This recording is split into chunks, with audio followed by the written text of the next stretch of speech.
हाँ जी फ्रेंड्स, क्या हाल चाल। Welcome back to my channel. तो फर्स्ट ऑफ़ ऑल आप सभी को हैप्पी गणेश चतुर्थी। गणेश जी के इस पावन दिन में आप सब की ज़िंदगी में ढेर सारी खुशियाँ आएँ। जिस तरह से गणेश जी हमारे घर में आकर के एक अच्छा वातावरण हो जाता है, वैसे ही सभी के घरों में बहुत अच्छा वातावरण हो और अच्छे से गणेश चतुर्थी आप सब सेलिब्रेट करिए। चलिए बैक टू द पॉइंट बढ़ते हैं चबूतरा मैडम के लेटेस्ट व्लॉग के ऊपर में।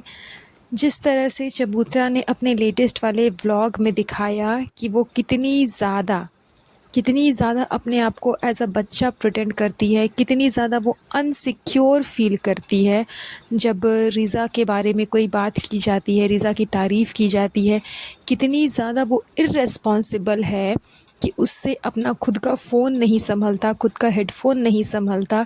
ये सारी चीज़ें उसने अपने व्लॉग में मेंशन की, अपने व्लॉग में दिखाई। तो ये देख कर के समझ में आ गया कि ये सारी चीज़ें, ये सारी नौटंकी, इस सब से वो बस यही प्रिटेंड करना चाहती है कि वो बेचारी बहुत बच्ची है, बहुत भोली है, उसे कुछ समझ नहीं आता, सब कुछ उसके सर के ऊपर से पार हो जाता है। ये सारी चीज़ें तो उसके ब्लॉग में खैर देखने को मिली ही, लेकिन जो नहीं देखने को मिली वो थी गणेश चतुर्थी की सेलिब्रेशन, उसकी विशिंग। मतलब सबको पता है कि मुंबई एक ऐसा शहर है जहाँ पे सारे लोग, जितने भी लोग वहाँ रहते हैं, सारे लोग गणेश चतुर्थी सेलिब्रेट करते हैं। यहाँ तक कि मुंबई में आधे से ज़्यादा सेलिब्रिटीज़ जो है, चाहे वो इन्फ्लुएंसर हो, चाहे वो एक्टर हो, एक्ट्रेस हो, सेलिब्रिटीज़ हो, हर कोई अपने घर पे गणेश जी की मूर्ति की स्थापना करता है। हर कोई। अभी लेटेस्ट में हाल फिलहाल सलमान खान का भी एक वीडियो वायरल हुआ था जिसमें उसने गणेश जी की मूर्ति को पकड़ा हुआ था एंड एक रील वायरल हुआ था। यहाँ तक कि मतलब कहने का मेरा यही मतलब है कि जो हिंदू नहीं भी है, जो अलग कास्ट से है, वो भी गणेश चतुर्थी सेलिब्रेट करते हैं अपने घर पे। लेकिन इब्राहिम फैमिली एक ऐसी वाहियात फैमिली है, एक ऐसी घटिया फैमिली है जिसने इसके बारे में कोई चर्चा नहीं की। ना कोई विशिंग, ना कोई सेलिब्रेशन, ना कोई पोस्ट, ना कोई आप बोल सकते हो व्लॉग में इसके बारे में बात करना, ना कोई रील, ना कोई पिक्चर, कुछ भी नहीं अपलोड किया इन लोगों ने। इब्राहिम फैमिली में से किसी ने भी इस बारे में कोई डिस्कशन ही नहीं किया। चबूतरा ने जो लेटेस्ट व्लॉग डाला वो उसके 4 दिन का व्लॉग था, यानी कि 4 दिन तक उसने शूट किया, उसके बाद उसने वो व्लॉग डाला। लेकिन चारों दिन में से किसी भी दिन उसने इसके बारे में ना तो बात की, ना ही इस ऐसे किसी इवेंट पे वो गई। क्योंकि ऐसा नहीं है कि मुंबई में कोई मेला नहीं लगा होगा, मुंबई में कहीं पर मूर्ति नहीं लगी होगी, या फिर मुंबई में इस गणेश चतुर्थी की सेलिब्रेशन नहीं हो रही होगी, हर हाल में हो रही होगी। लेकिन ना तो ये लोग वहाँ घूमने गए, ना तो ये लोग वहाँ पर जाकर के पिक्चर्स क्लिक करवाए, ना ही मतलब उसके बारे में कोई डिस्कशन किया, कुछ भी नहीं किया। तो आप समझ लो कि ये कैसे सेलिब्रिटी है, ये कैसे इन्फ्लुएंसर हैं जो कि सिर्फ अपने धर्म से मतलब रखते हैं। इन्फ्लुएंसर होने का ये मतलब नहीं कि सिर्फ आप अपने धर्म की चीज़ों को प्रमोट करें। ज़रूरी नहीं है कि आपके ऑडियंस सिर्फ मुस्लिम ही होंगे, हर कम्युनिटी के ऑडियंस होंगे, तो आपको अपने ऑडियंस का भी ख्याल रखना चाहिए। लेकिन इनसे आप क्या ही एक्सपेक्ट करोगे, इनसे कुछ भी एक्सपेक्ट नहीं किया जा सकता। सो बैक टू दी चबूतराज व्लॉग, कि इसने अपने व्लॉग में तो खैर चतुर्थी के बारे में कुछ भी नहीं दिखाया, लेकिन जो दिखाया वो बहुत ही अटपटा था। जिस तरह से इसने अपने व्लॉग में दिखाया कि इससे एक हेडफोन तक नहीं संभलता। हाँ फ्रेंड्स, मुझसे हेडफोन नहीं संभलता, मुझसे अपना फ़ोन भी नहीं संभलता। आजकल मैं सारी चीज़ें भूल जाती हूँ, जहाँ भी रखती हूँ वहीं पर भूल जाती हूँ।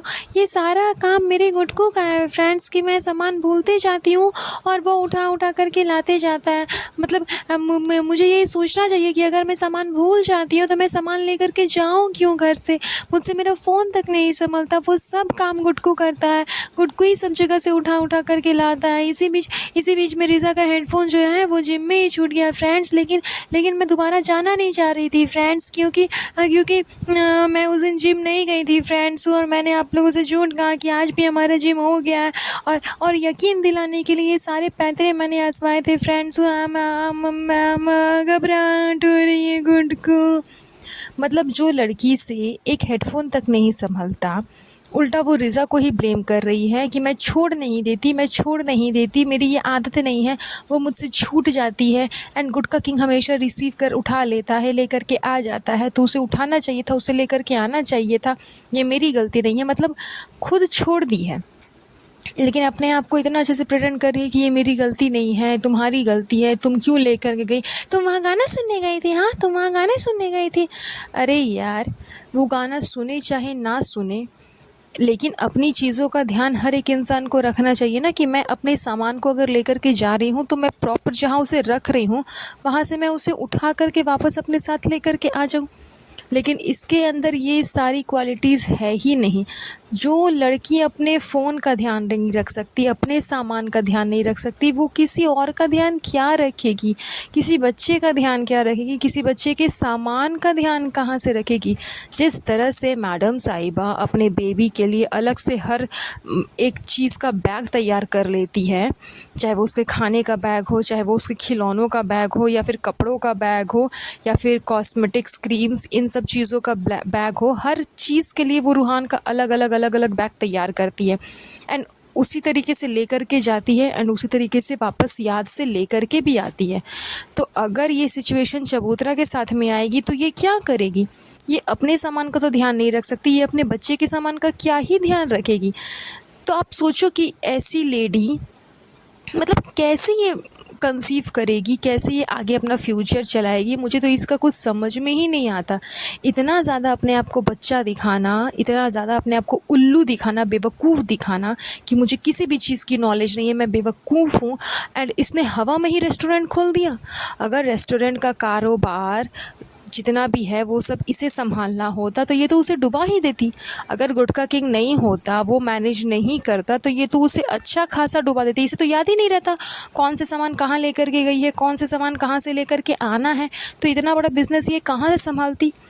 And on the other hand gutkha king, वो कहते हैं ना कि मतलब अगर खुद का पैसा नहीं है, अपने हाथ से कमाया हुआ रुपया नहीं है, अपना मेहनत का रुपया नहीं है, तो दूसरे के पैसे तो खैर वो यूं ही रद्दी के भाव में लगते हैं। कि दूसरे के करोड़ों रुपए अगर उसने कमाए हैं तो वो आपको रद्दी के भाव में लगे, क्योंकि वो आपके कमाए हुए रुपये नहीं है। क्योंकि जिस तरह से ये बंदा बोल रहा था कि हाँ, मैं 10 रुपए के हेडफ़ोन के लिए वापस से जाऊँगा जिम, जाकर के वहाँ से मांग के लाऊँगा। मतलब आप लोग मुझे बताओ कि दुनिया में कहाँ पे 10 रुपए में हेडफ़ोन मिलता है? मोस्टली आपको बहुत ही कम प्राइस में मिलेगा, एकदम सस्ता सुविस्ता तो 50 रुपए के आसपास मिलेगा। उससे कम का हेडफ़ोन तो कहीं मिलता ही नहीं है। तो ये किस वे में बोल रहा है कि 10 रुपए का हेडफ़ोन मांगने के लिए मैं जाऊँ, जबकि वो हेडफ़ोन 5000 का था। तो वही कहते हैं कि अगर खुद का कमाया हुआ रुपया नहीं हो ना, तो दूसरे के पैसे जो है वो रद्दी के भाव में नज़र आते हैं, उसका कोई मोल ही नहीं होता है। यही चीज़ गुटखा किंग ने किया, यही चीज़ वो प्रिटेंड कर रहा है कि मेरे पैसे के तो थे नहीं, थे वो चबूतरा के पैसे के, तो वो समझेगी। यही अगर रेस्टोरेंट के इनकम से अगर आया होता तो इसने अभी तक तो खैर महायुद्ध ही छेड़ दिया होता कि ऐसा कैसे हो गया, तुमने कैसे गुम कर दिया, ये वो अपनी सामान का ध्यान नहीं रखती। मतलब बहुत ही वाहियात सिचुएशन इन लोगों ने क्रिएट की उस समय में एक हेडफ़ोन को लेकर के। एंड पता नहीं ऐसा क्या था जिम में, ऐसा कौन सा डरावना भूत वहाँ पे खड़ा था, या फिर ऐसा कौन सी चुड़ैल वहाँ पे खड़ी थी कि इनको जाने में डर लग रहा था। क्योंकि अभी ये लोग तो कुछ टाइम पहले जिम से ही आए थे, इसी वजह से इनका हेडफ़ोन वहाँ पे छूट गया था।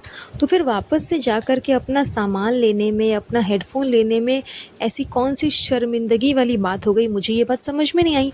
एंड चबूतरा कितने अच्छे से रिज़ा को कह रही है कि तुम जा कर के कह देना कि वो जो खालिद और सबा अभी आए थे ना, जिन्होंने मेंबरशिप ली है, उनका कुछ सामान छूट गया, वो मैं लेने आई हूँ। मतलब अपने आप को इन्फ्लुएंसर साबित करने के लिए, अपना नाम यूज़ करने के लिए एकदम पागल रहते हैं ये लोग, एकदम बौखलाए रहते कि कैसे कहाँ अपना नाम यूज़ करें, अपना फेम यूज़ करें और अपने आप को सेलिब्रिटी प्रिटेंड करें। इन्हें कौन सी शर्मिंदगी हो रही थी वापस से जाकर के हेडफ़ोन लेने में, मुझे समझ में नहीं आया। तो खैर ये बहुत ही वाहियात सिचुएशन था जिसे क्रिएट किया इन लोगों ने, या तो जानबूझ करके या फिर बेवकूफ़ी में, ताकि इनका व्लॉग इंटरेस्टिंग लगे, लेकिन ऐसा कुछ भी नहीं लग रहा था। तो बस चलिए आज का ये पॉडकास्ट यहीं पर एंड करेंगे। बहुत जल्द मिलूँगी आप लोगों से नए पॉडकास्ट पे। सो गाइज़ प्लीज़ मुझे कमेंट करके बताइएगा कि आपको आज का ये पॉडकास्ट कैसा लगा एंड लाइक एंड शेयर ज़रूर करिएगा एंड मेरे चैनल को सब्सक्राइब कर दीजिएगा। तब तक के लिए अपना ध्यान रखिएगा। Have a nice day. Bye bye.